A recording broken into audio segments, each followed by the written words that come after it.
প্রবাস থেকে আইসা যারা দেশে এসে বিয়ে শাদী করেন না, তাদের কাছে তো সময় থাকে না। তারা তো মনে করেন কেউ আসে 1 মাসের ছুটি নিয়া, কেউ আসে 40 দিনের ছুটি নিয়া, কেউ আসে 25 দিনের ছুটি নিয়া, কেউ আসে 15 দিনের ছুটি নিয়া, কেউ আসে যারা 6 মাস আপনার 3 মাসের ছুটি নেয়, তারা হয়তো একটু সময় পায়। যারা একটু শর্ট টাইমে আসে না, তারপরও ভাই আপনাদের কাছে একটা রিকোয়েস্ট থাকবে, যেখানে বিয়ে শাদী করেন একটু খোঁজখবর নিয়া, কেন বিয়েটা কিন্তু একদিনে 2 দিনের না, সারা জীবনের ব্যাপার এটা।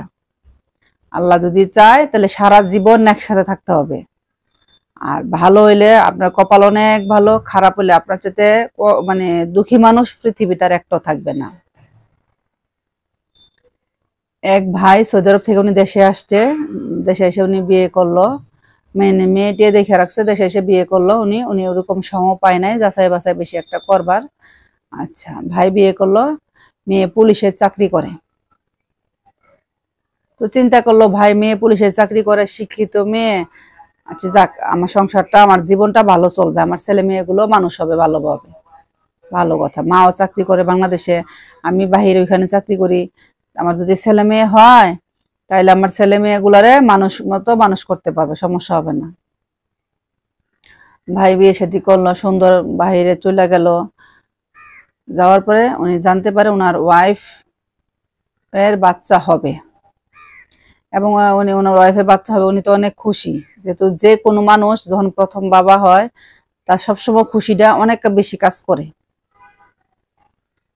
পরে ওই ভাই বাহির থেকে আপনার এমন যাওয়া, উনি দেশে থাকতো, বড় অনেক কিছু কিনে মানে কেনাকাটা করে দিয়ে গেছে, অনেক টাকা পয়সা দিয়ে গেছে। বাহিরে গিয়ে ওনার ওয়াইফের জন্য উনি অনেক টাকা পয়সা পাঠাইছে, অনেক কিছু কেনাকাটা করে পাঠাইছে, যে ওনার ওয়াইফ খাক, ভালো থাকুক, সুস্থ থাকুক।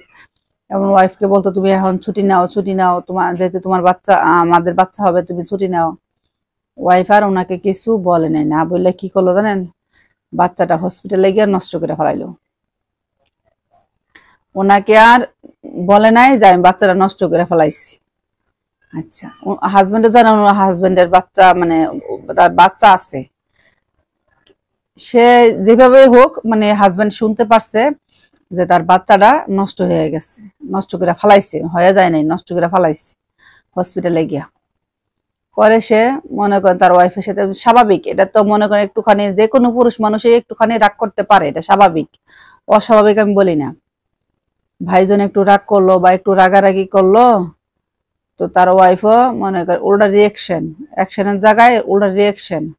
সে একটু ধৈর্য থাকার দরকার ছিল ওই টাইমে, বা একটু চুপ থাকার দরকার ছিল, একটু নর্মভদ্র থাকার দরকার ছিল, সে থাকে নাই, উল্টা রিয়েকশন শুরু করলো। এবং মেয়ের বাবাও পুলিশের অনেক বড় কর্মকর্তা, বাবা মাইয়া মিল্লা ইচ্ছা মতে মামলা দিছে পোলার নামে, ইচ্ছা মতে মামলা দিছে পোলার নামে।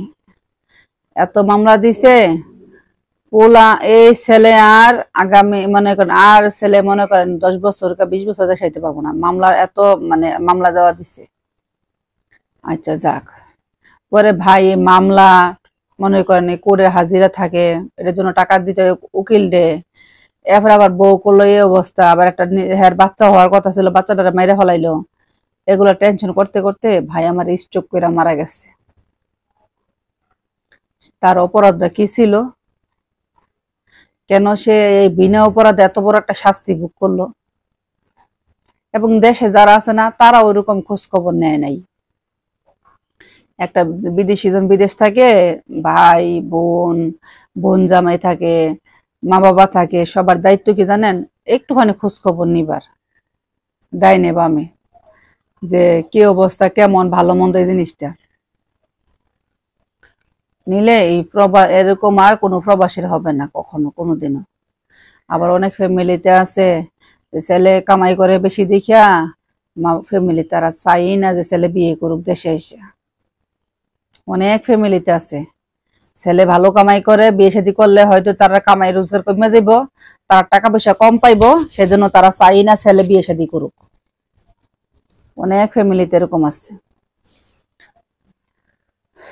এক সৌদি প্রবাসী ভাই আমাকে মেসেঞ্জারে এটা ভিডিওটা মানে এটার লেখা সুন্দর করে উনি পাঠাইছে। ভাই বলল ভাইয়ের নাম, গ্রামের অ্যাড্রেস এবং ওনার ওয়াইফের নাম, কোনো কিছু আমি যেন না বলি। সেজন্য আমি কোনো কিছুই বললাম না, খালি ভাইয়ের মানে ডিটেলস যেটুকু বলার সেটুকু বললাম। যদি আমার এই ভিডিওটা ভালো লেগে থাকে প্লিজ চ্যানেলটাকে সাবস্ক্রাইব করবেন, লাইক দিবেন, সুন্দর একটা কমেন্ট করবেন। এবং যারা এরকম মনে করেন বলতে চান যে আপনাদের কথাটা আমি এভাবে আমার ইউটিউব চ্যানেলে আপলোড দেই বা বলি, প্লিজ আমার ফেসবুক পেজ আছে ইউটিউব চ্যানেলের বায়োতে, ওইখানে গিয়ে মেসেঞ্জারে নক দিবেন, ইনশাল্লাহ কথা বলবো। ওইখানে আপনারা আপনাদের গল্পটা দিতে পারেন, আমি আমার ইউটিউব চ্যানেলে শেয়ার করব। আমি চাই মানুষ সচেতন হোক, ভুক্তভোগী যেন না হয়, মানুষ সচেতন হওয়া উচিত। এখনকার যুগে যদি মানুষ সচেতন না হয় আর কবে হবে? আসি, বাই বাই।